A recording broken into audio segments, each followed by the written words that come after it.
कई साल पहले एक दूरस्थ राज्य मथुरा नामक जगह पर एक बहुत ही निर्दय राजा था जिनका नाम कंस था। वह एक क्रूर शासक था जो हमेशा अपने राज्य में सत्ता में बने रहना चाहता था। लेकिन एक विशेष आकाशवाणी ने कहा कि उसकी अपनी बहन देवकी का 8वां बच्चा उसकी गद्दी को हर लेगा और उसका वध कर देगा। इस आकाशवाणी ने उसे बहुत डराया। इसलिए राजा कंस ने अपनी बहन देवकी और उनके पति वसुदेव को एक अंधेरे उदास कारागार में बंद कर दिया। उसने सोचा कि इससे आकाशवाणी पूरा नहीं होने देगा। देवकी और वसुदेव भगवान विष्णु के प्रति समर्पित थे और उन्हें पता था कि उनका 8वां बच्चा बहुत विशेष होने वाला था।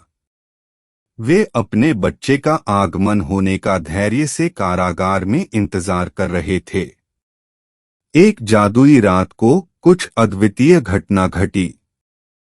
यह वह रात थी जिसे भगवान कृष्ण के जन्म की रात कहा जाता है, जिसे जन्माष्टमी कहा जाता है। जब घड़ी में 12 बजे देवकी ने एक सुंदर बच्चा पैदा किया जिसका नाम कृष्ण था। उसकी त्वचा बरसात के बाद की बादल की तरह थी और उसकी आंखें रात के आकाश में चमक रही थीं। वह थे भगवान विष्णु का 8वां अवतार कृष्ण भगवान। लेकिन छोटे कृष्ण को राजा कंस से सुरक्षित रखना था। कारागार के दरवाजे खुल गए और सेनापति गहरी नींद में सो गए। ऐसा लग रहा था कि ब्रह्मांड खुद ही मदद कर रहा हो। चमत्कार से कृष्ण के पिता वसुदेव उसे एक तूफानी रात में गोकुल नामक एक गांव तक ले गए। वहां उसने एक बच्ची को पाया जिसका नाम योगमाया था, जो यशोदा और नंद के पास पैदा हुई थी। वसुदेव ने बच्ची योगमाया को बच्चे कृष्ण के साथ बदल दिया। योगमाया कोई आम बच्ची नहीं थी। वास्तव में वह देवी दुर्गा थी, एक शक्तिशाली और प्रेम भरी देवी। उसका उद्देश्य कृष्ण की सुरक्षा करना और मदद करना था। वसुदेव कंस के क्रोध और संदेह से डरते हुए बच्ची को कारागार वापस ले गए। लेकिन कंस को यह पता नहीं था कि वह योगमाया थी।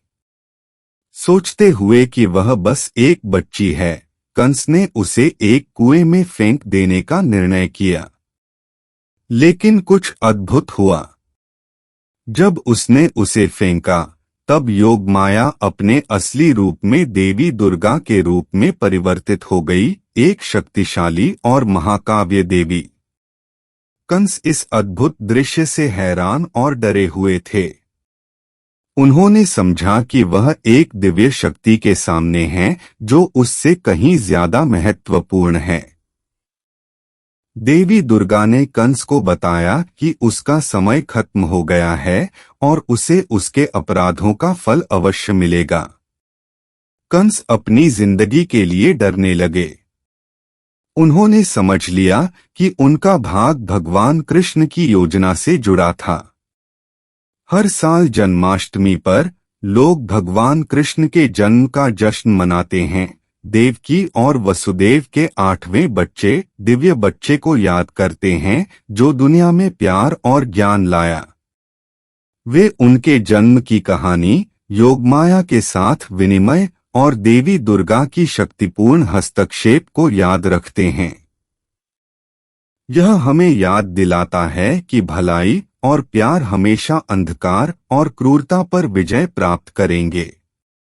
भगवान कृष्ण के जन्म की कहानी, योगमाया के साथ विनिमय और देवी दुर्गा का दिव्य हस्तक्षेप जन्माष्टमी पर बड़े श्रद्धा और सम्मान के साथ मनाई जाती है। भगवान कृष्ण की जीवन की कहानी आज भी लोगों को भक्ति, करुणा और दिव्य कृपा का मार्ग तलाशने के लिए प्रेरित करती है।